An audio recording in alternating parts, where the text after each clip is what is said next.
Aye. Aye. Masih Gue nggak boleh ya? Gue nggak boleh ikut aye? boleh. Oh, boleh. Masih di Dulbar Ngulik. Oh iya benar. Ngilik-ngilik gaya asik. Asik. Gimana? Aye. Gimana? Aye.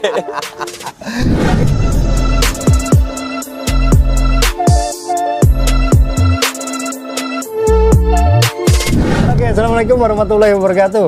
Waalaikumsalam. Dulbar Ngulik, kita balik lagi ke Parlemen DPRD Kota Bekasi. Kita muter nih ke anggota-anggota DPRD. Ngapain sih dia gitu kan? Ngapain sih? Gak tahu juga. Bang Yogi, Ya. Yogi Kurniawan, salah satu anggota DPRD Kota Bekasi Komisi 2 gitu Siap. ya. Anggota komisi atau ketua atau Anggota biasa. anggota biasa.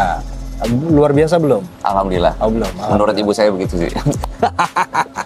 Salam buat ibu ya. Alhamdulillah. Luar biasa. Ini kita sekarang ada di coffee shop Ben Kopi. Benz Coffee. Ben's Coffee, luar biasa. Nih, iklan Fasilitas dikit. baru dari Rumah Makan Ulansari dan Gedung Gerahartika. Luar biasa. Ini Kalau enak mau ngopi nih, enjoy. silakan ke Benz Coffee Enjoy. di Rumah Makan Ulansari, Jalan Semakmuran nomor 47, Kelurahan Marga Jaya, Bekasi Selatan. Ini ada serigalanya soalnya di belakang. Oh, iya, biar Bang Nugi nggak macam-macam. Ini yang pasti ini orang Sunda belakang saya. Oh, bukannya Australia? Orang Sunda. Mana? Kang. Oh iya. Berarti Iya. dia pengajar juga. Pengajar. Soalnya Kang Guru. Iya. Oke, balik ke tema. Kita bahas tentang Komisi 2, Bang. Iya. Serius dikit nih, Bang. Komisi 2 itu secara garis besarnya pembangunan dan lingkungan hidup. Ya. Untuk pembangunan di Kota Bekasi yang Abang sorotin selama 5 tahun terakhir ini apa, Bang? Ya. Ya, bismillahirrahmanirrahim. Assalamualaikum warahmatullahi wabarakatuh. Kalau menurut saya, Ya. bagaimana berjalannya proses pembangunan, tidak hanya infrastruktur, tapi juga pembangunan manusianya. Pembangunan manusia. Peradaban juga. manusia Oh, di siap, Kota siap. Bekasi. Siap. Bagi saya pribadi sebagai putra daerah asli Bekasi ya, itu sangat-sangat luar biasa. Ya. Hal sederhananya ya, dulu kawan-kawan saya zaman saya kuliah selalu bilang Bekasi itu planet. Ya. Tapi Planet Bekasi gitu Planet ya? Bekasi dulu kan lagi ngehits ya. Iya, gitu. iya. Cuma saat mereka datang ke Kota Bekasi, saya melihat muka mereka semua tercengang. Tercengang. Kenapa? Saking kagetnya begitu pesatnya pembangunan yang ada di Kota Bekasi. Untuk pembangunannya, Luar infrastruktur biasa, apa, infrastruktur, mall sarana apa ya? jalan, dari mulai pusat perbelanjaan, Iya, propertinya, ya kan, Siap. apartemen menjulang tinggi. Pokoknya udah jauh lah dibanding Iya. dulu lah ya. Stadion kebanggaan kita, Siap. Stadion Patrio Candrabaga itu membuat mereka semua tercengang. Berarti kita ulas sebentar nih, sedikit aja. Zaman dulu tuh Bekasi gimana, Bang? Ya, Kondisinya. menurut mereka zaman dulu tuh Bekasi tuh seperti layaknya kota yang biasa-biasa aja, atau Biasa-biasa bahkan mungkin aja. mereka pikir jauh tertinggal dibanding Jakarta ya. Ya, tapi saat mereka lihat sendiri sangat luar biasa. Siap. Bahkan yang sudah 5 tahun nggak Kota Bekasi, saat kesini lagi sudah tidak mengenali Kota Bekasi seperti ini sekarang gitu loh. Kalau udah lama pergi keluar kota mungkin ya, balik-balik Mereka udah bingung kali sebetulnya ya. warga Jakarta yang jarang main ke Bekasi. Siap, Tapi siap. sekali ke sini mereka kaget dibanding Kaget, dahulu ya? mereka terakhir kali ke sini. Itu hal sederhana yang membuat saya percaya bahwa Kota Bekasi ini jauh berkembang pesat. Gitu. Pokoknya berkembangnya ibaratnya bukan dadakan, bukan ya? Betul, itu semua Cuman pasti melalui proses ya. dan waktu yang cukup panjang gitu. Tapi itu adalah bukti keberhasilan dari kepemimpinan yang ada di Kota Bekasi juga, Ya, Mas, siap, gitu. Karena bisa membuat minimal mukanya Kota Bekasi saat orang dari luar datang masuk ke Kota Bekasi melihat perbedaannya seperti apa. Siap. Gitu. Dan kita sebagai warga Kota Bekasi khususnya pastinya sangat merasakan ya, khususnya yang ada di jantung kota. Tidak hanya itu tapi meluas sehingga ke pelosok-pelosok ya. Bisa kita lihat cukup merata pembangunan di Kota Bekasi ya, baik itu terkait fasilitas pemerintahannya, baik itu fasilitas masyarakatnya, baik itu fasilitas jalan, saluran air, polder ya. Mungkin nanti akan ada juga beberapa yang masih harus ditambahkan kembali. Contohnya sekolahan gitu ya, ya. infrastruktur dalam hal pendidikan, di mana kita masih butuh banyak unit sekolah baru ya, agar lebih merata seperti pembangunannya. Iya. Jadi kelihatan profesionalnya tuh maksimal gitu ya. dan optimal. Tuh, fasilitas kesehatan sudah baik. Kita punya siap. sudah RSUD Kota Bekasi, ada RSUD TPD di Pondok Gede. Ya, Jadi sampai ada puskesmas sudah ada di setiap kelurahan, ya kan. Jadinya ya sudah cukup lah dari. ada juga tuh RSUD yang apa? ODGJ ya. Nah, itu juga sudah ada Iya, lagi. Jadi luar itu biasa. sudah cukup memenuhi beberapa kebutuhan dasar yang dibutuhkan siap. oleh masyarakat Kota Bekasi pada khususnya. Siap. Bicara pembangunan, Bang Yogi tiap hari bangun tidur jam berapa, Bang? Saya biasa bangun sekitar jam 6 pagi, Jam ya. 6 pagi. Tapi biasanya mungkin setelah sholat lalu tidur lagi. Ini bisa dikat juga sih. Lu jangan gitu dong. Pembangunan, Bang. Ini kita bicara pembangunan, kita harus Termasuk dewannya bangun jam berapa? itu, ya kan? Sebenarnya Dewan nih kerjanya jam berapa sih mulainya gitu kan? Ya.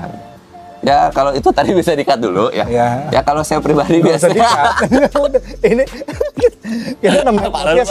Jadi kita podcast ini bukan kita kan ya, tapi ngobrol santai. iya, tapi oke. Tapi ya tadi Tahan dulu. Oke, kalau tanya Kita- lagi. Kita Tanya lihat lagi, yang tanya berikut lagi. ini. Oke. Kita lihat pariwara berikut ini. Oke.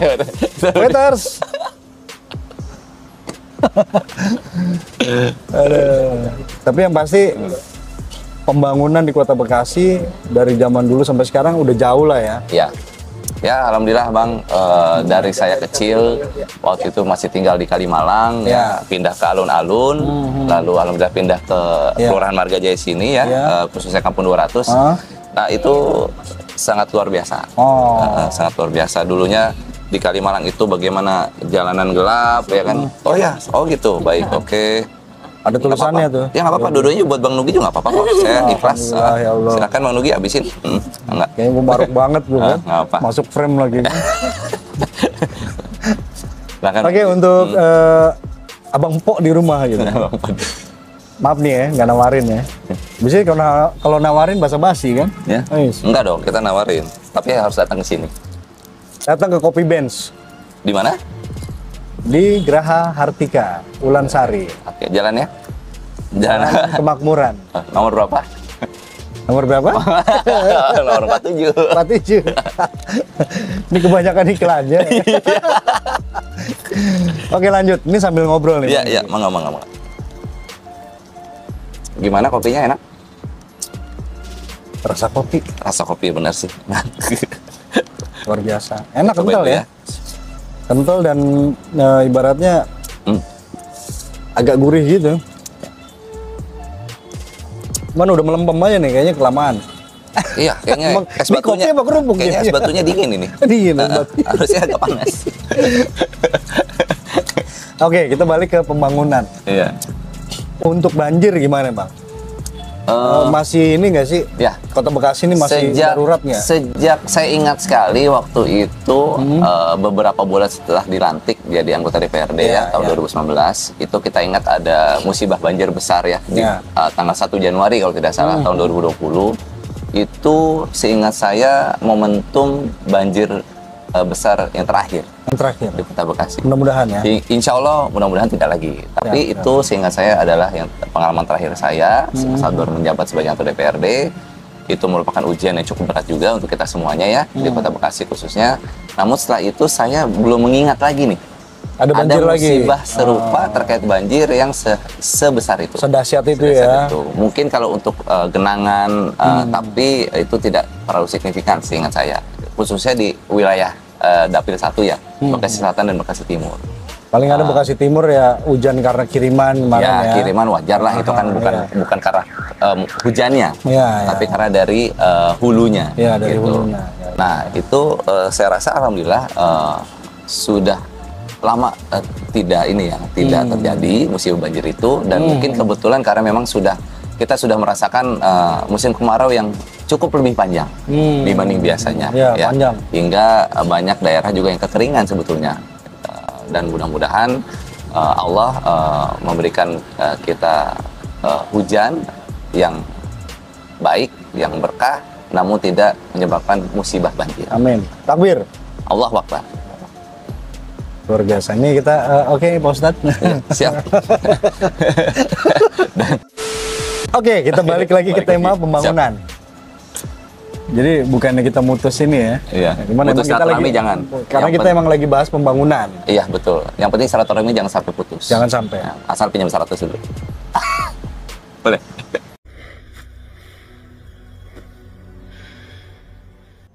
Pinjam dulu 100.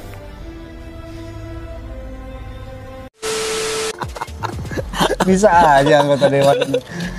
Bang Yogi, dari awal gitu kan, coba saya pengen tahu pandangan abang sebelum jadi anggota dewan sampai jadi anggota dewan mengenai pembangunan nih. Ya kan, kalau jadi masyarakat biasa ini kan, sipil ini kan nggak terlalu mikirin gitu kan, pembangunan ada ini ada itu gitu kan. Nah dari pas jadi anggota dewan tuh lebih apa sih tugasnya untuk pembangunan tuh, lebih ke apa gitu? Apa aja sih yang dilakukan gitu? Ya, baik. Jadi Bang Nugi kalau boleh menceritakan sedikit ya. Gua agak bingung sebenarnya dengan pertanyaan gue sendiri. Bingung ya menanyanya ya. Tapi saya jawab agar nggak bingung, oke? Jadi jujur, Ya. sebetulnya saya pribadi ini tidak asing dengan yang namanya pembangunan.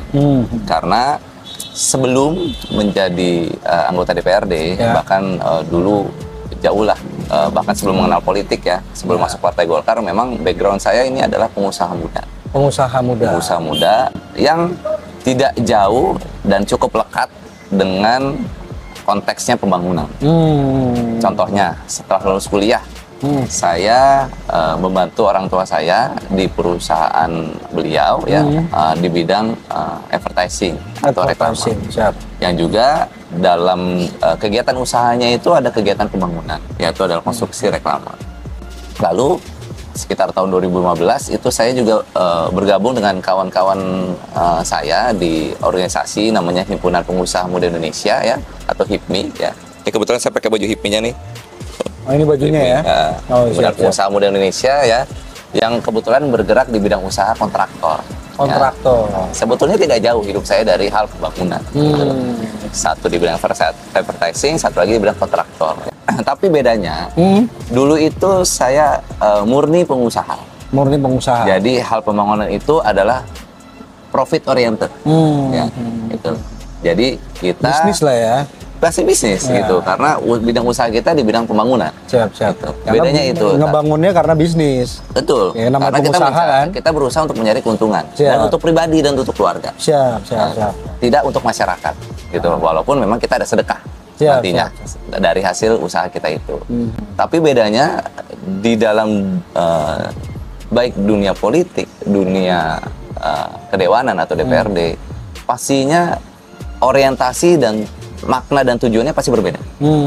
Yang saya alami, yang saya ambil pengalaman dan hikmahnya itu adalah bahwa memang kita berusaha untuk menjadi manusia yang betul-betul bermanfaat, dalam arti kata bermanfaat untuk orang banyak. Gitu loh. Melalui amanah kepercayaan, melalui suara para pemilih konstituen, di mana yang diamanatkan atau dititipkan ke kita, hingga kita bisa menjadi seorang anggota DPRD sebagai wakil rakyat. Itu bagaimana kita bisa menggunakan jabatan kita itu untuk kepentingan dan kemaslahatan masyarakat yang lebih luas lagi. Bermanfaat lah ya, harusnya ya. Nah, Harus bermanfaat. udah bermanfaat belum? Alhamdulillah. Walaupun memang jujur tidak bisa menyenangkan semua masyarakat. Belum bisa rata lah ya. Belum. Pertama, kalau dirunut lagi ke belakang, tadi tidak lebih dari 6 bulan setelah dilantik, ada tadi musibah banjir.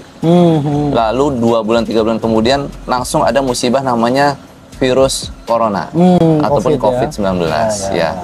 Itu rentetan musibah yang memang cukup bahkan sangat mempengaruhi kinerja anggota DPRD di masa bakti 2019-2024. Gitu loh. Bahwa cukup banyak waktu di mana kami lebih fokus kepada kepentingan untuk membantu masyarakat menghadapi musibah-musibah tersebut. Ya. Dan ditambah lagi saat, kalau misalnya diingat, saat musibah virus COVID-19 itu ada kebijakan pemerintah pusat yang menurun ke bawah itu terkait refocusing anggaran, kalau diingat ya dulu ya. Nah itu jadi anggaran ditarik lah ya. Anggaran ditarik dan kinerja kita sebagai anggota DPR lebih fokus kepada membantu masyarakat. Ya.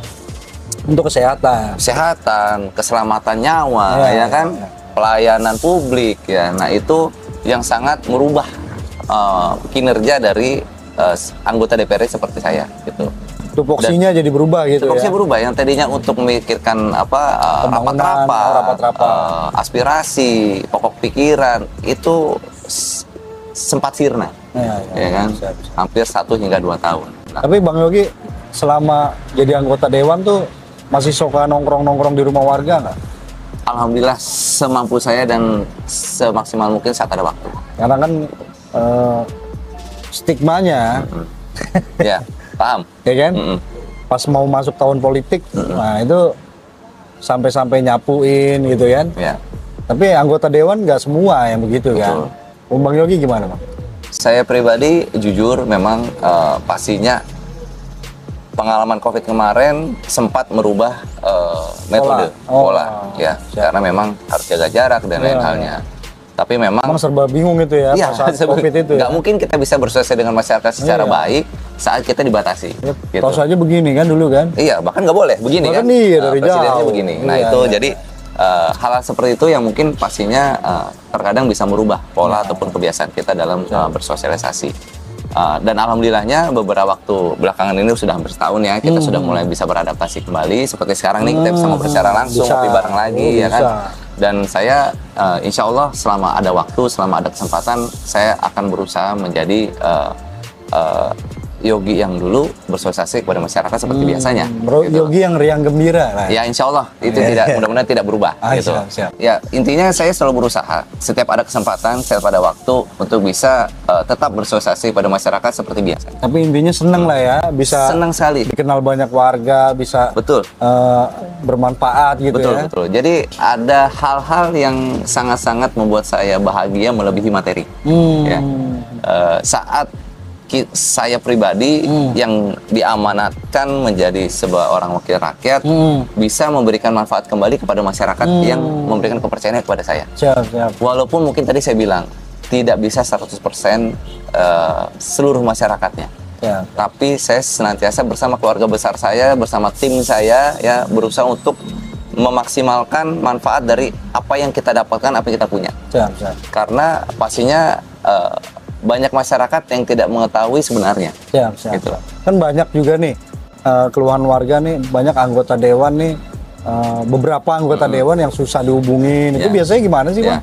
ya jujur kalau saya pribadi memang merasakan sekali kesulitan dalam hal komunikasi karena setiap hari kita menerima masukan, menerima Banyak yang masuk gitu ya. telepon, segala macam dan memang manusia itu saya pribadi pastinya menyadari banyak keterbatasan saya Ya, ya, gitu. ya. Bahkan saya sempat hampir down ya saat saya tidak bisa membalas seluruhnya ya.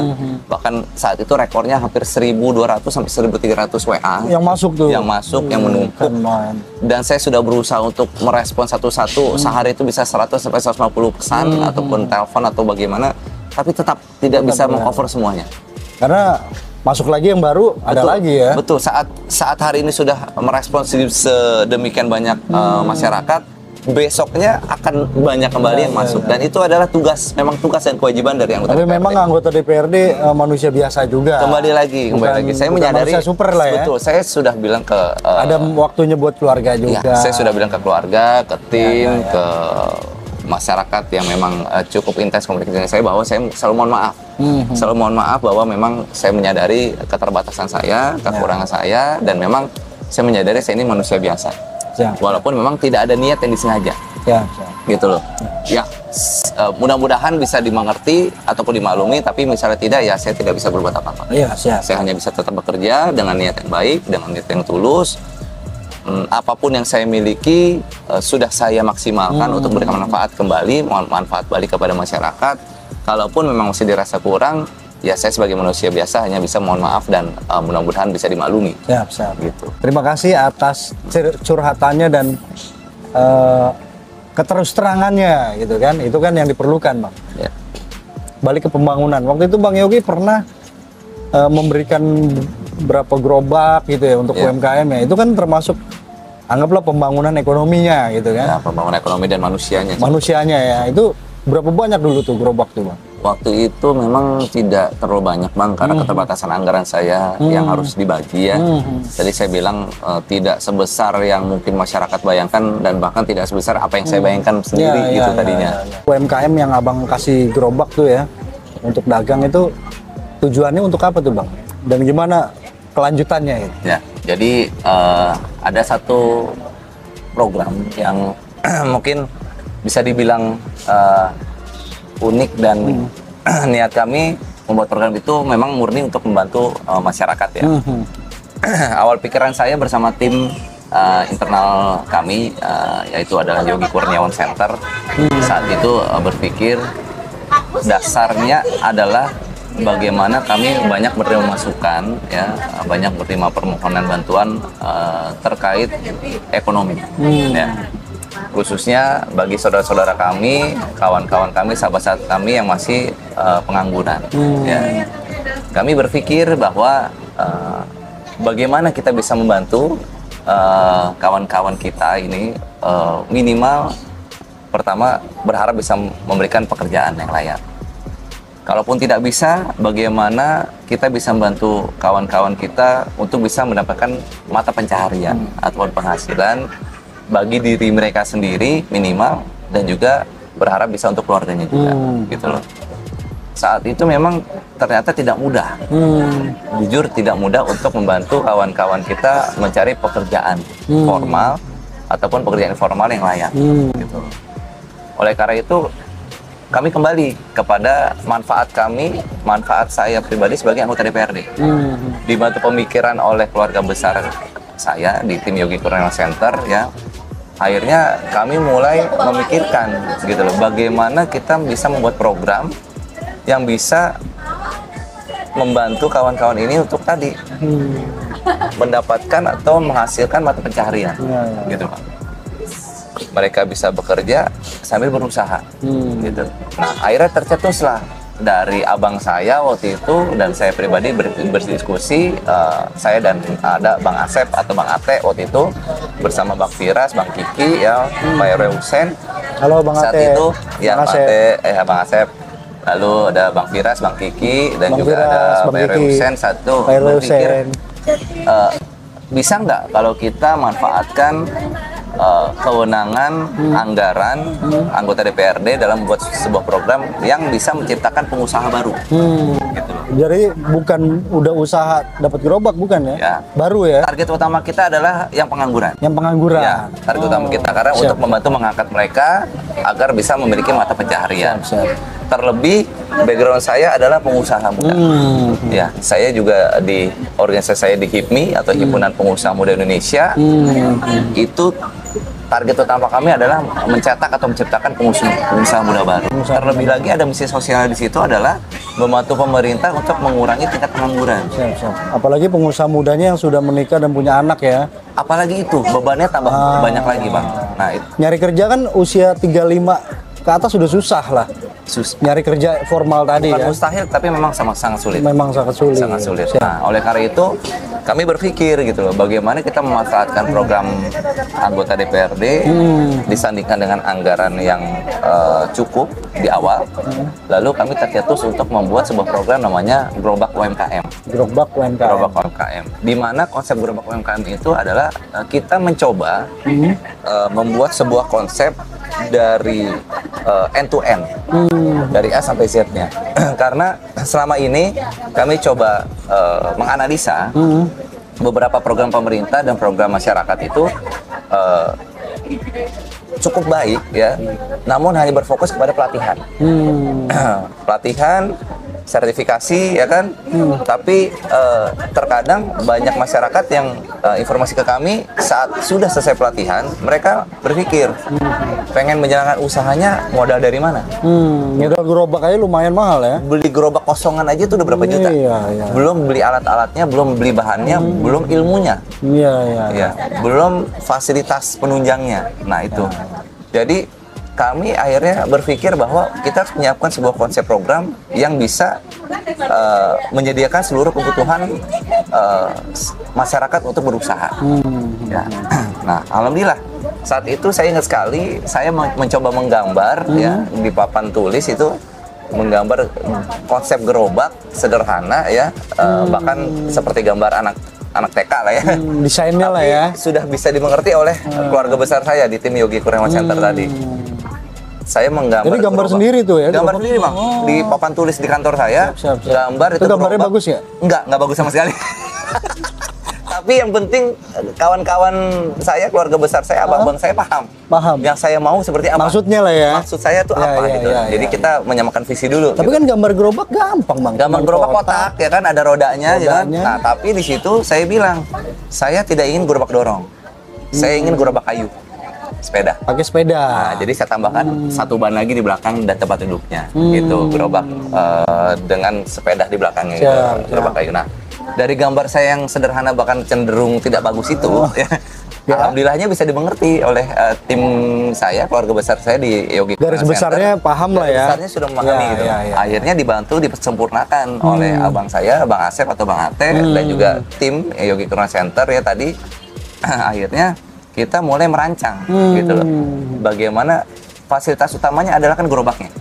Gitu loh. Bang Ate merancang desain dan konstruksi dari Itu gerobak. kerjasama dengan insinyur siapa tuh? Insinyur Asep. Insinyur Asep itu. Ate tadi, Bang Ate. Bang Ate juga. Oh. Dan beliau juga membantu untuk memproduksinya. Siap, gitu loh. siap. Jadi dari rancangan itu, akhirnya juga selain gerobaknya, kami juga memikirkan apa yang sudah dilaksanakan atau dilakukan pemerintah untuk membantu masyarakat, yaitu adalah pelatihannya. Pelatihannya. Jadi end to end bang. Contoh dari A sampai Z gerobaknya itu kami ya? siapkan, Ya. ya. Alat-alatnya kami siapkan mulai dari kompor, blender, mixer, Perlengkapan dagangnya perlengkapan ya? dagang kami Ya, siapkan. ya. Barang dagangannya kami siapkan. Barangnya juga? Mulai dari Oh. Indomie, mulai dari kopi, Ya, rencengan, mulai dari air mineral, semua hal yang Sampai- dibutuhkan. Hingga pelatihannya bang, pelatihannya kami anggarkan untuk mereka mendapatkan ilmunya ya, hingga mereka bisa berani berusaha ya, hingga mereka siap turun ke tempat usahanya, wilayah usahanya, gitu loh. Siap. Terjun untuk menjadi pengusaha baru. Siap. Itu berapa gerobak waktu itu? Itu dulu kami anggarkan sekitar hampir 500 juta bang. Itu alhamdulillah kami bisa mendapatkan sebanyak 20 unit gerobak 20 UMKM. unit gerobak ya. 20 Itu yang unit ada gerobak. sepedanya itu ya. Ya ada sepedanya bang. Jadi Jadi berikut interior lah kalau semuanya bang sudah gitu lengkap. ya. Jadi apa ini kenapa saya bilang end to end? Karena masyarakat itu tidak perlu memikirkan kebutuhan untuk berdagangnya lagi. Sudah kita siapkan semuanya Ya, bang. ya. Semua fasilitas penunjangnya, ilmunya, bahkan sampai teknologinya kami siapkan software bang. Softwarenya kami aplikasinya siapkan juga. gitu ya. Aplikasi kasirnya kami siapkan juga bang. Itu saat itu ya. Ya, Nah, ya. lalu kami berkomunikasi dan kami berkonsultasi dengan dinas terkait. Di situ ada Dinas Koperasi dan UMKM. Koperasi dan UMKM. Alhamdulillah pihak pemerintah khususnya Dinas Koperasi dan UMKM sangat support gitu loh saat mendengar ide kami, dan seluruh perangkatnya di dinas itu baik kepala dinas, sekretaris dinas hingga kabid kepala bidang dan kepala seksinya itu sangat support dan antusias. Akhirnya kami berkonsultasi, kami bekerja sama, pada akhirnya tukar pikiran, tukar ide ya. Lalu alhamdulillah pada akhirnya saling menyempurnakan ya, dan bisa menjadi sebuah program yang cukup bermanfaat saat itu. Nah, setelah kami menjalin kerjasama dengan dinas terkait yaitu Dinas Koperasi dan UMKM ya, lalu kami sempurnakan secara administrasi ya melalui tata cara penganggaran dan pemrograman di dalam internal DPRD. Akhirnya sinkron lah dengan dinas. Akhirnya masuklah program saya titipkan di Dinas Koperasi dan UMKM saat itu ya. Lalu saat sudah masuk, lalu tinggal menunggu jadwal pelaksanaan saja. Saat jadwal pelaksanaan sudah kita mulai produksi. Nah, dan alhamdulillahnya begitu besar dukungan dan antusiasme dan perhatian dari pemerintah. Bahkan saat launching program gerobak penyerahan UMKM itu tadi ya? saat penyerahan pertama itu langsung dibantu dan diserahkan langsung oleh saat itu PLT Wali Kota Bekasi, Ya. Bapak Tri Adianto. Siap. Saat itu. Pada saat itu di GOR ya? Di waktu itu GOR, ya? di GOR. Stadion Patriot Candrabaga. Betul. Nah, itu saat itu kami pagi hari menjajarkan gerobak UMKM-nya, Bang, di dalam GOR tadi, di dalam depan lapangan bolanya, Ya. di dalam. itu simbolis penyerahannya itu dibantu oleh Bapak PLT Wali Kota Bekasi saat itu Pak Triadianto bersama saya dan keluarga besar tim Yogi Corner Center. Alhamdulillah ya. Itu salah satu upaya kami, upaya dari keluarga besar kami tim Yogi Corner Center, Bang. Yang pertama tadi tidak hanya soal pembangunan infrastruktur, tidak hanya lingkungan hidup, tapi juga dalam hal pembangunan peradaban manusia dan juga pembangunan ekonomi keluarga atau masyarakat. Itu setiap pedagang itu 20 ntar nyetor nggak ke Bang Yogi? Saat itu sempat hampir, Bang. Sempat hampir dibuat lumayan skema itu. loh. Betul. Tapi pada akhirnya setelah banyak masukan dari pihak pemerintah. Kayak franchise ya apa? Jadi bisa, kan? Ibaratnya itu dulu kami pengen buat koperasi sebetulnya. Koperasi. Tujuannya tidak untuk mencari keuntungan. Tapi untuk untuk mereka juga. Bang, atau keberlangsungan atau keberlanjutan program bisa itu ya? Bang. Ya. Bisa sebetulnya ya? Sebetulnya bisa. Cuma karena masukan dari para penerima manfaat ataupun keluarga besar kami sendiri, akhirnya kami urungkan. Jadi itu murni sifatnya adalah kami memberikan program kami untuk masyarakat secara gratis melalui program kami dan saya pribadi sebagai anggota DPRD melalui aspirasi dan pokir, dan kami berharap itu bisa menjadi salah satu alternatif solusi mereka dalam merubah nasib dan akhirnya bisa menjadi sumber mata pencaharian untuk diri sendiri maupun keluarganya masing-masing. Ya lumayan lah, gitu dapat gerobak isinya, betul Bang. Latihannya juga gitu.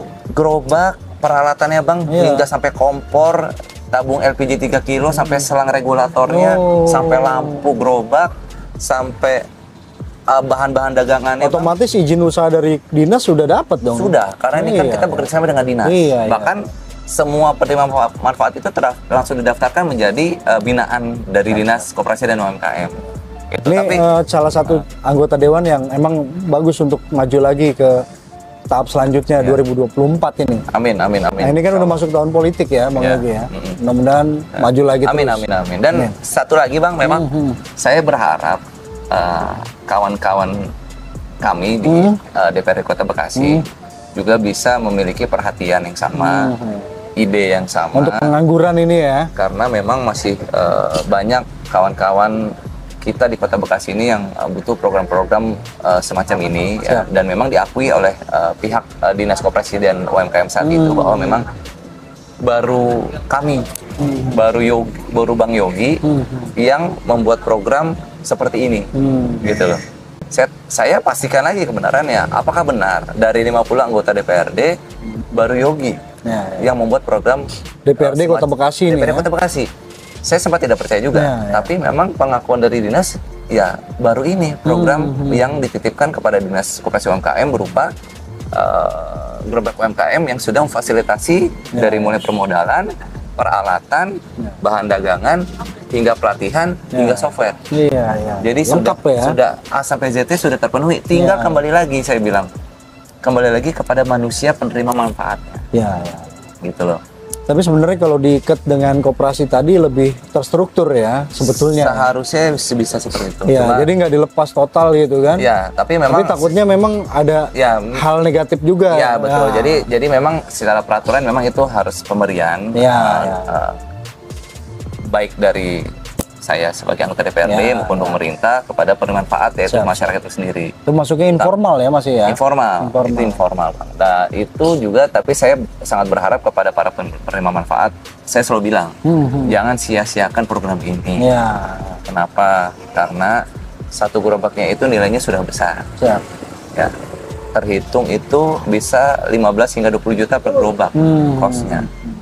Kamu nyari modal sebesar itu sulit. Jadi saat kami berikan program itu secara gratis, tolong jangan disia-siakan. Gitu loh. Nah sekarang setelah kami berikan, ya kami ikhlaskan. Kami hanya menghimbau dan mengingatkan bahwa ayo jadi pengusaha yang baik. Gitu loh. Dan yang sampai saat ini kalau tidak salah Dinas Koperasi dan UMKM masih dalam tahap evaluasi gitu. Mantau terus ya, pengawasan gitu. ya, karena itu kan sudah menjadi aset pemerintah gitu loh yang dititipkan kepada masyarakat. Nah itu menjadi evaluasi dari dinas dan semoga di tahun depan kami berharap bisa meluncurkan program yang sama atau bahkan lebih baik.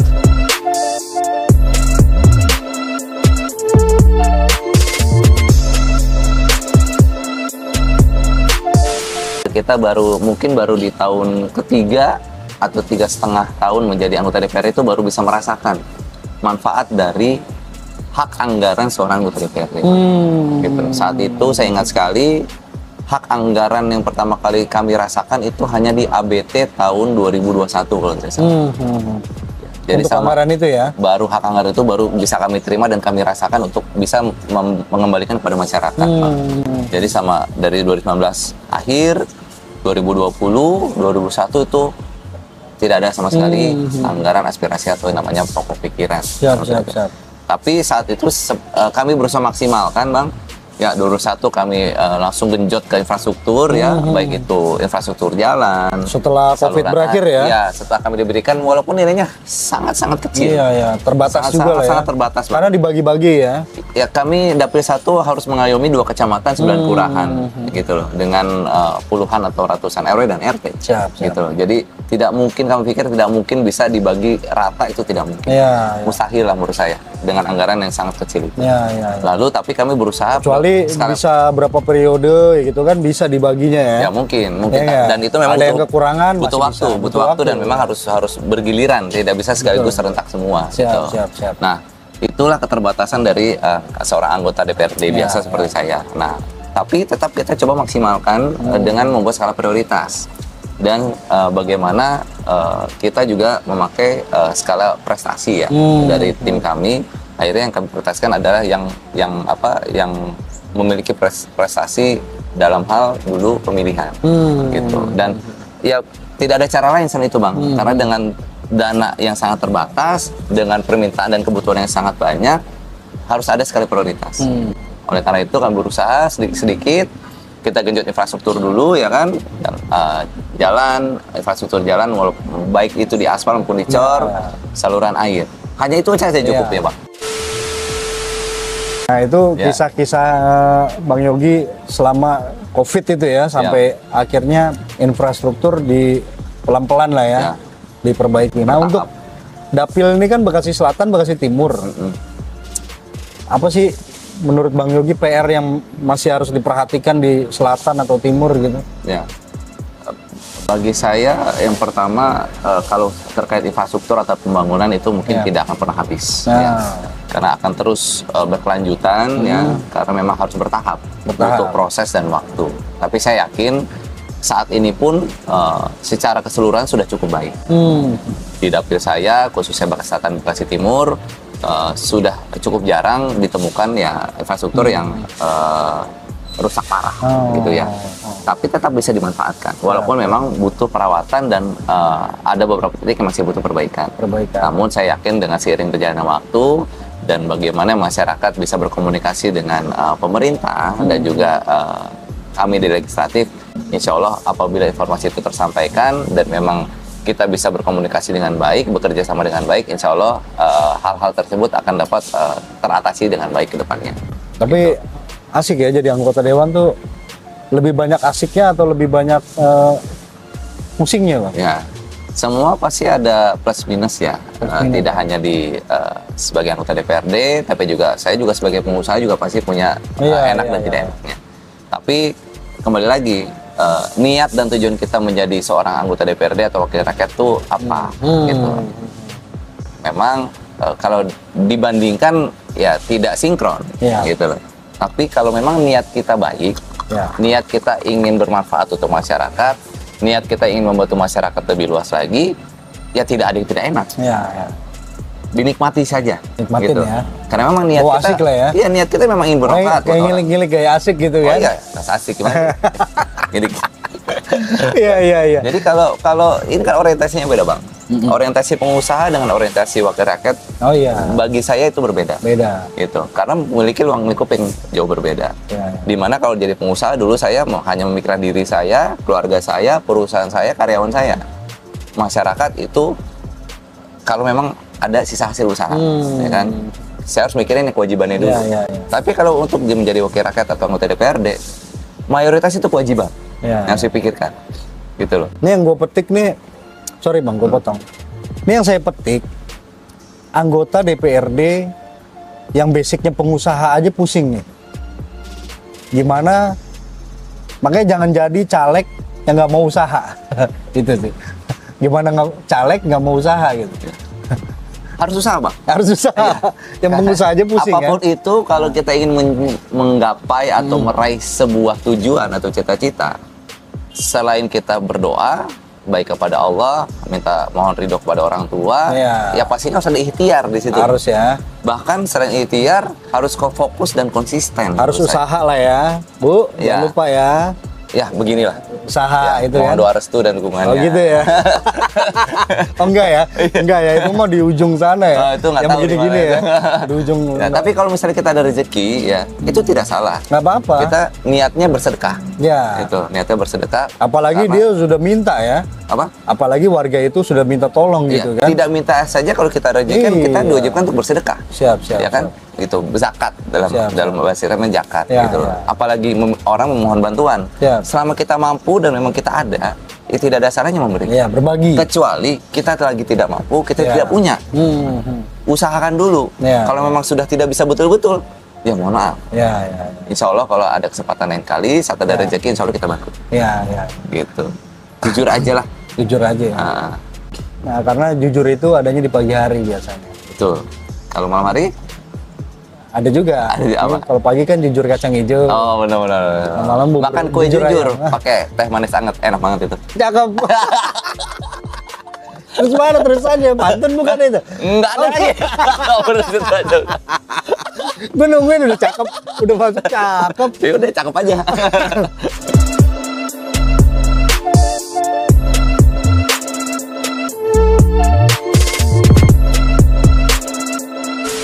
Nah, untuk pembangunan ya.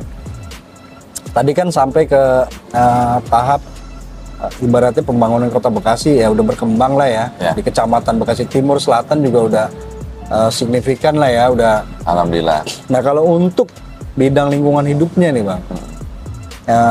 Yang Abang lebih sorotin apa? Lingkungan hidupnya nih. Ya. Kalau bicara lingkungan hidup di Kota Bekasi ya, khususnya wilayah yang saya pribadi naungi, yaitu Dapil 1, Bekasi Selatan, Bekasi Timur. Ya, menurut saya sih masih cukup baik, Bang ya. Karena secara ini lingkungan hidup kan dibagi beberapa hal ya, baik itu penghijauan, baik itu limbah ya. Mungkin hal yang terjadi beberapa kali belakangan ini pastinya lebih faktor eksternal ya Bang ya. Contoh Kali Bekasi yang melewati wilayah Bekasi Timur dan Bekasi Selatan ya kan. Itu kan memang kan di luar yurisdiksi kita, di luar kuasa kita. Walaupun memang pemerintah sudah membuat langkah-langkah penanganan dan antisipasi tersebut gitu loh. Sehingga berpengaruh dalam hal lingkungan hidup adalah pencemaran kali kita yang seringkali menjadi dan bahkan menjadi sumber air baku Kota Bekasi gitu. Secara hal lain saya rasa di tiap lingkungan pasti punya masalah lingkungan hidup yang berbeda-beda. Ya, tidak bisa disamakan.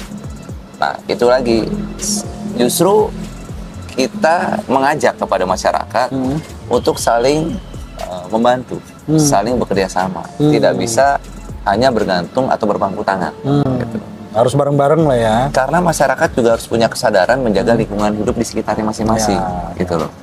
Kami pun sebagai anggota DPRD memiliki keterbatasan lagi-lagi. Ya, tidak mungkin bisa menjangkau seluruh lingkungan yang ada di wilayah Kota Bekasi, khususnya di dapil kami. Tidak bisa. Kami punya keterbatasan. Siap. Oleh karena itu, pastinya butuh kesadaran dan kerjasama dari masyarakatnya sendiri. Siap.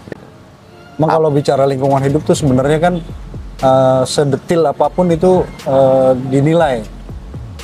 Karena lingkungan hidup itu lebih ke sesuatu yang masih hidup, itu masuknya ke lingkungan hidup. Suatu apapun kan, mau makhluk, mau tumbuhan, mau manusianya, kan termasuk tuh. Itu memang detail kalau bicara lingkungan hidup. Termasuk spanduk-spanduk caleg-caleg nih ya. Kita himbaunya, mungkin yang himbau lebih ke Bawaslu ya harusnya. Kita ikut-ikutan aja. Enggak, kita lihat juga ada tuh Bang, beberapa banner-banner dipanteknya tuh di pohon. Nah, itu sebagai anggota dewan gimana? Ya, baik. Mungkin perlu saya ingatkan kembali ya bahwa semuanya tergantung kepada pola dan karakter dari manusianya itu sendiri. Ya, siap. Kita lihat dari lingkungan terkecil kita dulu aja, Bang. Ya. Keluarga ataupun di rumah kita sendiri. Bagaimana perilaku kita dalam hal memperlakukan sampah rumah tangga. Ini lebih ke bagaimana cara menerapkan pola lingkungan hidup yang bersih ya. Betul. Karena oke. ini pasti Menarik akan nih. kembali lagi kepada manusianya. Karena lingkungan hidup itu tergantung manusia yang tinggal di sekitarnya. Gitu, Bang. Apabila pola atau karakter manusia yang sadar dan peduli terhadap kelestarian dan juga keberlangsungan lingkungan hidup itu sendiri, pasti akan baik-baik saja. Baik-baik aja ya. Gitu loh. Contoh salah sederhana dalam kita hal memilah sampah. Dalam hal kita menangani sampah. Dalam hal kita menjaga kebersihan lingkungan mulai dari halaman rumah kita sendiri. Ya kan?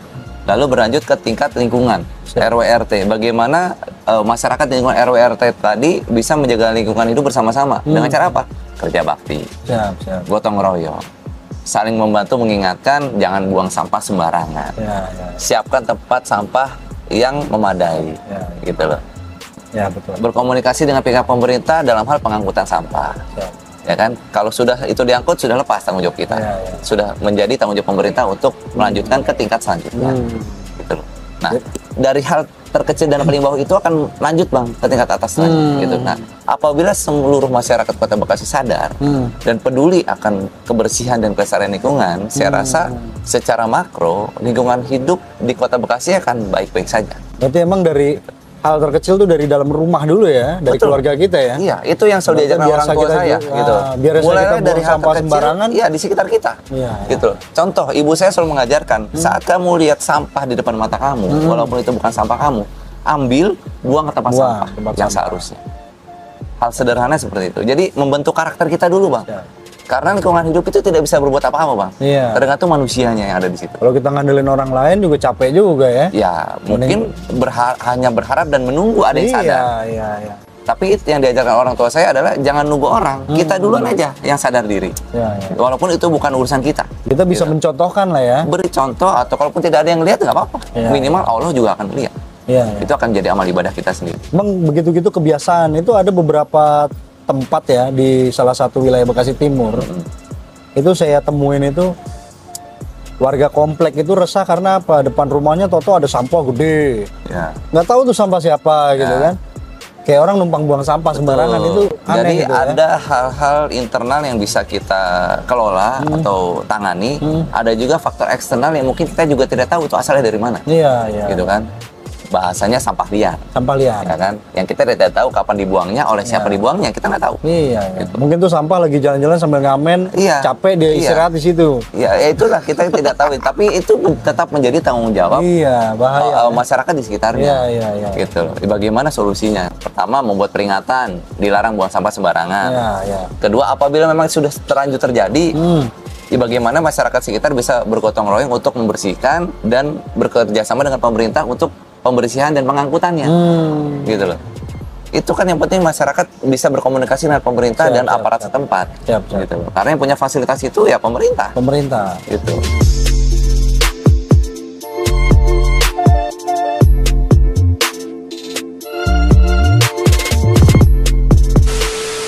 Nah, jadi kalau tadi yang pertanyaan Bang Nugi terkait apa sih pendapat gua terhadap caleg-caleg lah yang dalam berkampanye kurang mempedulikan lingkungan, ya kan? Ya pastinya kembali memang mungkin bukan calegnya, cuman kan ada tim-timnya.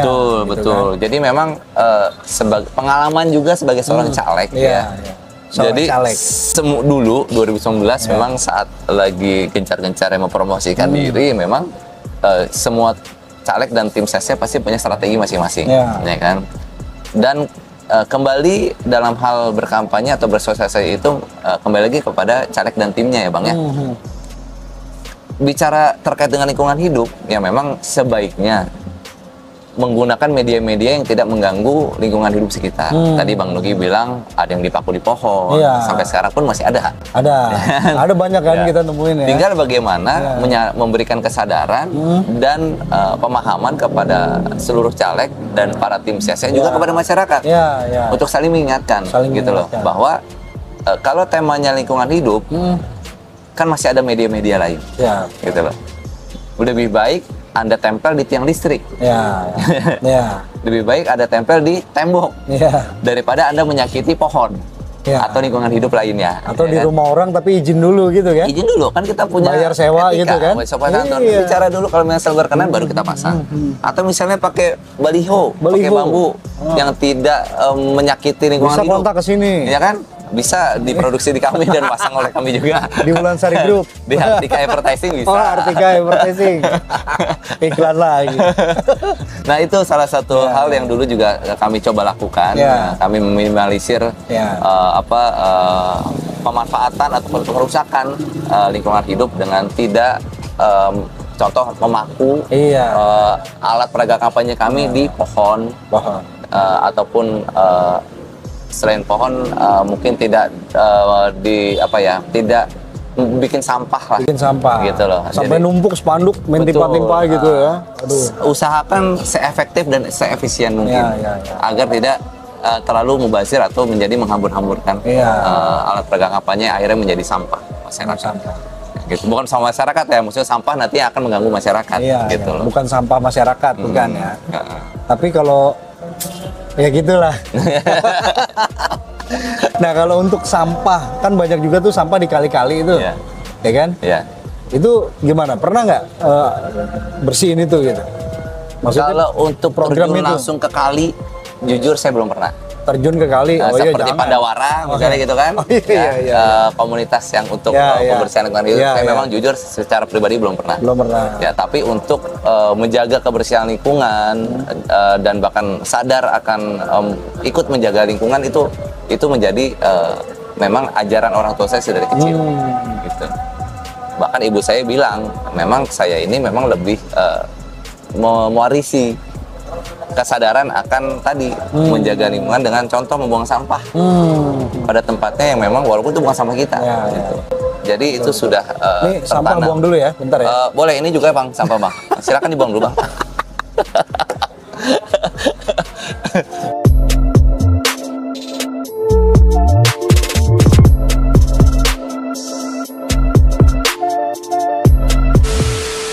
Oke, lanjut. Kalau untuk sampah pernah apa namanya pematusan atau apa gitu? Kalau itu biasanya kami melakukan kegiatan kerja bakti bang. Kerja bakti ya. Kerja bakti gotong royong. Namun mungkin jujur karena pengalaman COVID ya kan, dan kami belum lagi melakukan hal-hal yang serupa.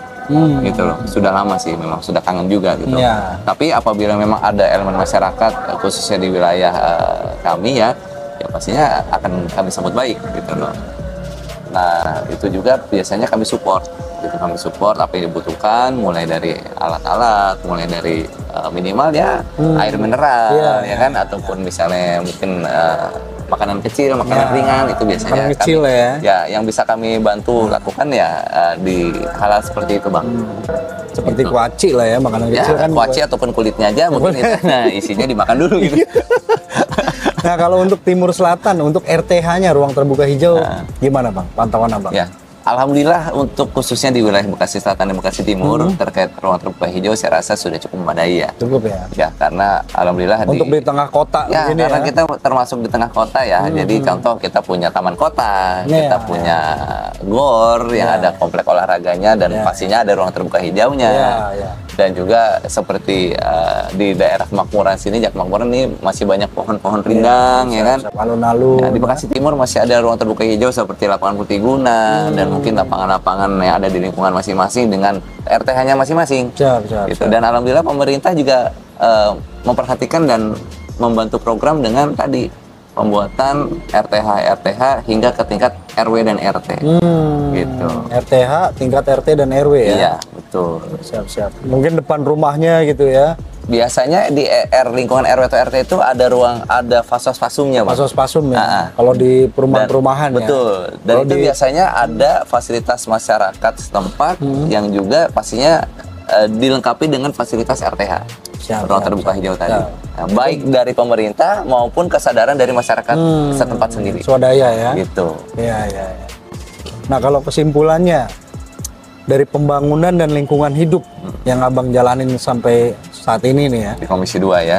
Komisi 2 ini apa yang Abang poin penting yang Abang rasakan gitu yang enaknya di sini nih, serunya, bagusnya di sini gitu. Boleh Bang, kasih kesimpulannya. Ya.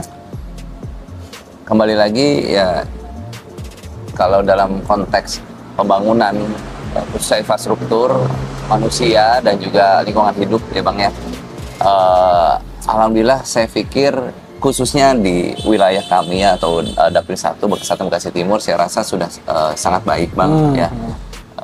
Bisa dilihat bagaimana pembangunan infrastruktur ya, baik jalan, baik saluran air, baik juga fasilitas masyarakat setempat seperti sekretariat RW, RT sudah cukup banyak terbangun dengan baik ya, sudah cukup banyak terrealisasi dengan baik.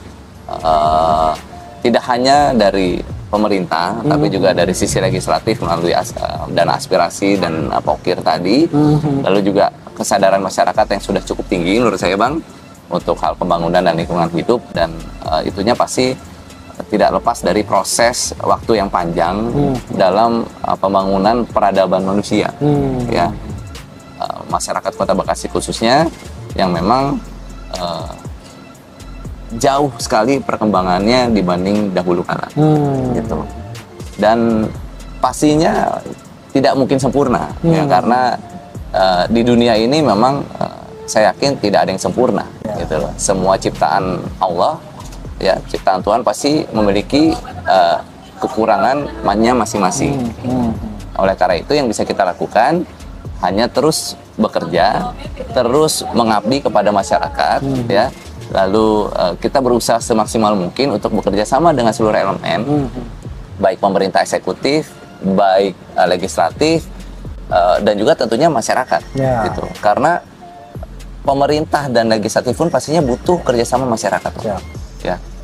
Sekelas pemerintah pun pasti punya keterbatasan, apalagi legislatif gitu loh. Nah, oleh karena itu butuh kerjasama dari seluruh elemen Bang, seluruh stakeholders ya. Nah, itu akan menjadi kunci kesuksesan pembangunan dan juga pelestarian lingkungan hidup di Kota Bekasi tercinta kita ini. Gitu Pak. Luar biasa. Ya. Pas terakhir tuh kayak anggota dewan. Ya. Pas terakhir doang tadi. Makanya tolong yang ditayangin yang akhirnya aja. Yang dari awal sampai 3/4 dikat aja Bang. Oke Bang Yogi, terima kasih banyak. Makasih Bang. Mudah-mudahan sukses selalu Ya, dan terpilih kembali nantinya menjadi anggota DPRD Kota Bekasi. Aye.